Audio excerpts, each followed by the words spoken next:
Hey everybody, welcome back to Jennifer's Garden. I wanted to run through a quick video also as to what I've really been doing for the past 3.5 months. So this is the time to plan and prepare, because you always want to be prepared for what's to come, so that way you're not in the middle of the summer trying to plant things and wonder when things are going to harvest, and if you planted certain things at the same time, where they're going to end up being harvested at the same time. And then if you're like me, working a full-time job and you're doing all this stuff after work, tends to be very chaotic.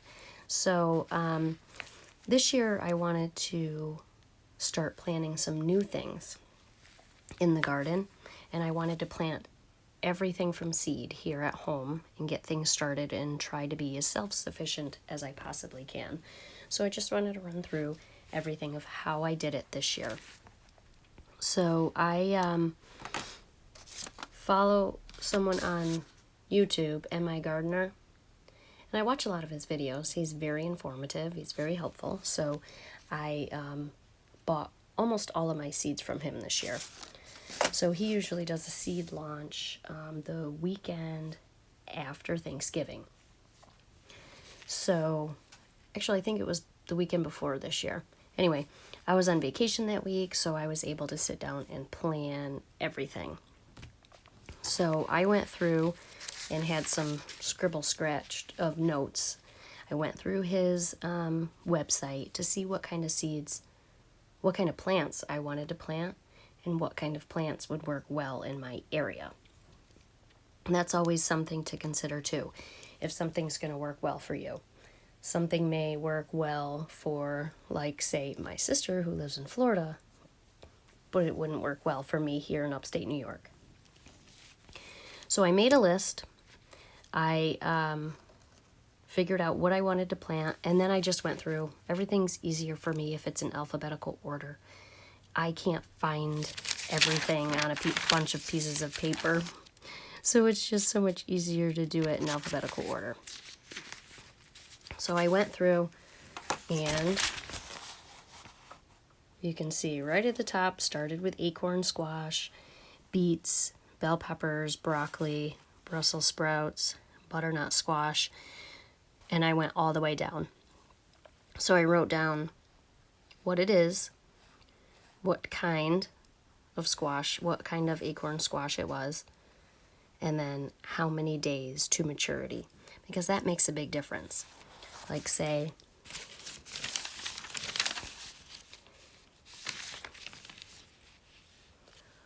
there's a few on here. Even, let's say, since it's right in front of me, St. John's wort. I've never grown St. John's wort before, but I wanted to give it a try. It has 110 days to maturity. That's a long time for us here in upstate New York. So I want to make sure that I start things early enough so I can actually harvest them. Like parsnip too, that's like 120 day. I'm like trying so many things this year, it's going to be so cool. So I went through everything. If you can see here, everything's in alphabetical order. Right down to the zucchini. There are a few I left out, so I just popped them in. And once I was able to order all the seeds, then I sat down and made a plan.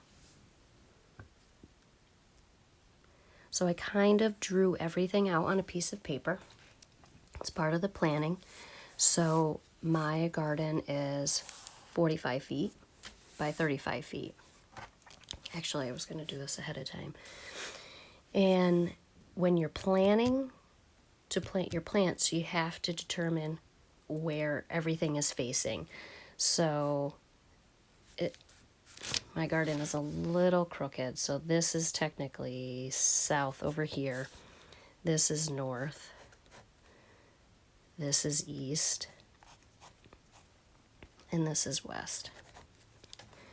So it's not quite straight to the south, but it's pretty close. So in the dead of the summer, it's nice. The sun will come way up over top. So everything is right in a centered area. I have one tree that's over here. I get a little morning shade here, but other than that, I'm full sun until like 6 o'clock at night. So that's always something to think about too. When you're planning to plant things, you have to take into consideration of how tall they are. Like say, I made this permanent asparagus bed. If you've seen in my past videos, you know where my asparagus bed is. Well, I needed to make sure that that was as far north as I could get it and as far east, because I didn't want it, if I say put it over here in the southwest corner, asparagus tends to get really, really tall. So if I put it over here, it would grow up huge like a bush, and it would overshadow some of the things behind it to the north and to the east as the sun is setting. So I definitely totally take a lot of consideration when I'm planting.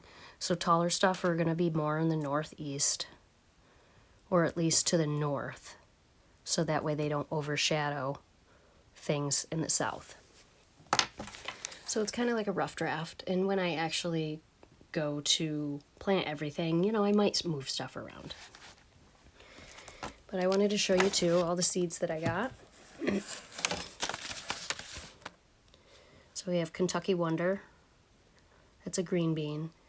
I saved all my green bean seeds from last year. I just wanted to try his brand, see how his brand turns out.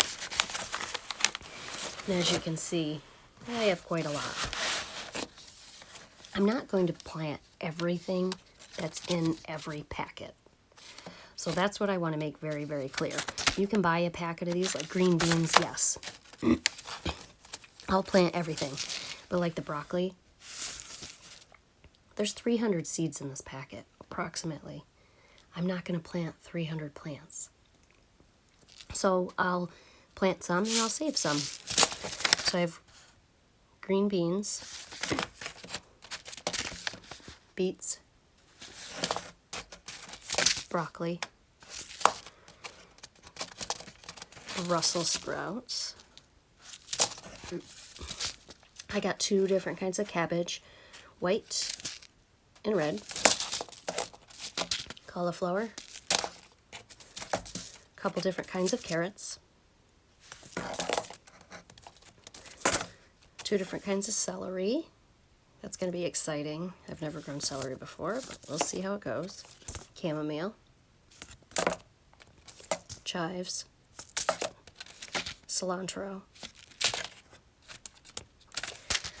popping corn. This is going to be really exciting. It's so pretty though, isn't it? Regular corn, a regular cucumber, Boston pickling, cumin, dill, even though I have a ton of dill, but I wanted to try his brand. Eggplant, fennel. I've never eaten fennel before, so I'm going to try that. Gourd mix, loofahs. This is going to be a fun experiment to see. My daughter doesn't believe me that this is really where loofahs come from. Kale, kohlrabi. I got 2 different kinds of kohlrabis. Lemongrass, lettuce, lettuce, lettuce, lettuce, okra. It was really hard to find onion seeds. He was sold out of the onion seeds by the time I could even click the button.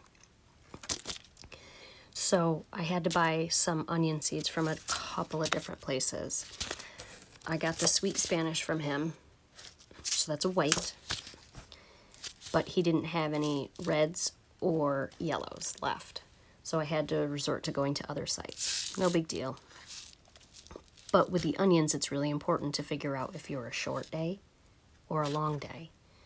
Now we are pretty far north, so we are a long day. So you have to buy long day onion seeds. Oregano,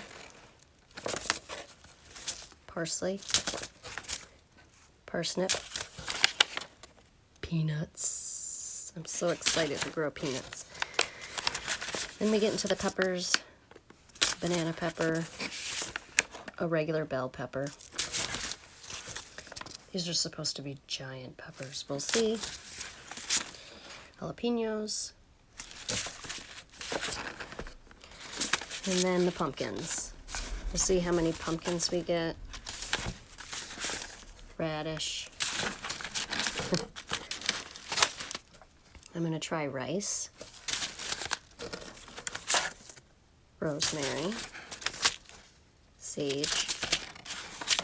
Spinach. St. John's wort. Summer savory. That's an herb. There's my acorn squash.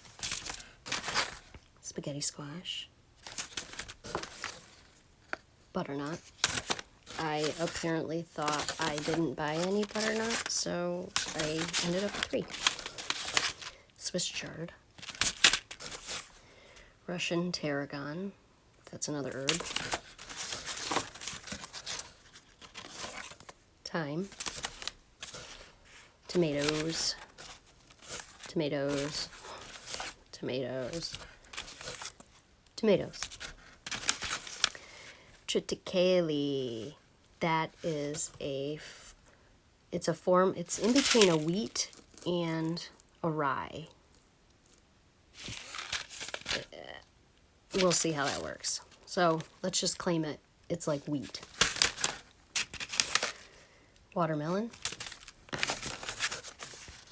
Zucchini. And yellows. All right, so that's everything that we're planting this year. So I also went through and wrote down everything again in alphabetical order, and when I would plant it indoors or if I have to direct sow it. Direct sow means you put the seeds directly into the ground. And then I wrote down the days to germination, how long it takes to germinate, and see. That's why I started the asparagus as early as I did, because it could take up to 3 weeks just to germinate. And plus, it's a good experiment because this was the first time I've ever gotten seeds from my asparagus, so we'll try it. And then it tells you how many days to maturity. So beans are very, very quick. They germinate very quickly. They grow very quickly.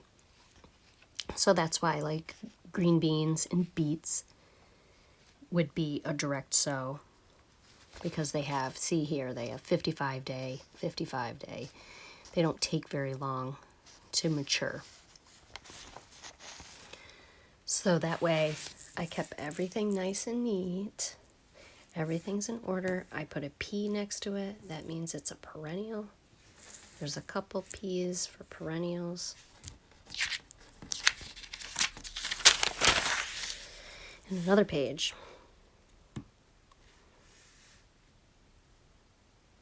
Oh, it was the peanut says it's 140 to 150 days.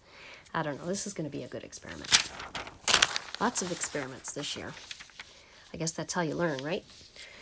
So that way I wrote down all the weeks, and then I even went down even further and then went week to week. So every 2 weeks I'm going to be starting seeds inside. So this week I started my asparagus because I'm 14 weeks until planting. I have to stratify my lavender. Oops, I didn't show you that.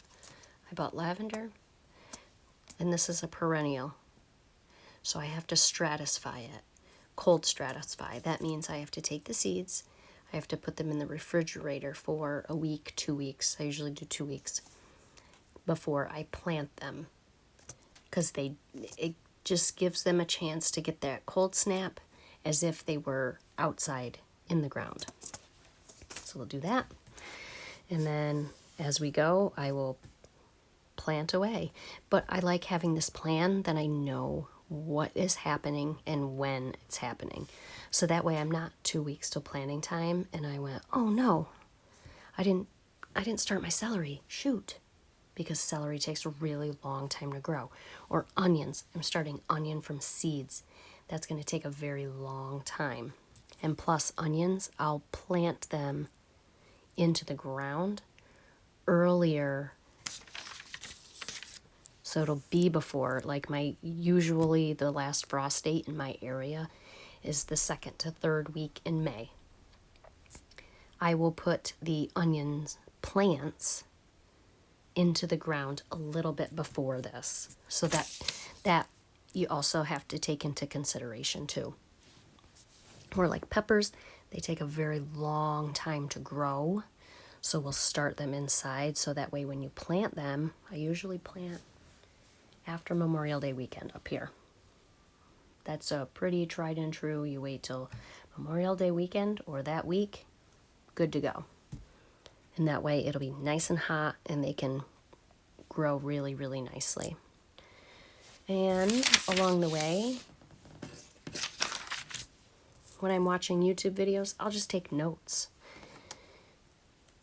Some different kinds of fertilizers, because I'm trying out new fertilizers this year, and how to keep my soil healthy. And it tells me what to do, what to fertilize with in the beginning, in the middle, or in the end, or when to do more of something. You know, some plants like more, like tomatoes, for instance. Tomatoes, they like more blood meal in the beginning and worm castings, and then stop the bone meal mid-season, and you would use something else to continue on, because they need different things at different times of their growth cycle. So I'm just trying to keep some notes going and just trying to make everything nice and healthy. So I hope that helped everybody. I have everything written down, my countdown in my calendar, 14, 12, 10, 8, 6, 4, my countdown to planting time. So I'm so excited. I will break this down a little bit more, because like say my sugar snap peas will go in a little early, not too early. I tend to get a little excited and want to just put everything in the ground, but then you lose stuff if you have that one last frost. That's what happened last year. So I'm like, you know what? I don't want to rush it. I want to make this work. I want to make it right. So I'm so happy that you're coming along with my awesome gardening journey. I hope this helped you. If you have any questions, please feel free to comment below. And don't forget to subscribe if you haven't subscribed yet. This is going to be an awesome summer, start to finish, awesome gardening year. And you always have to start with planning. Just put it down on paper. It makes things so much easier. So thanks for watching, and thank you for growing with me so I can grow with you.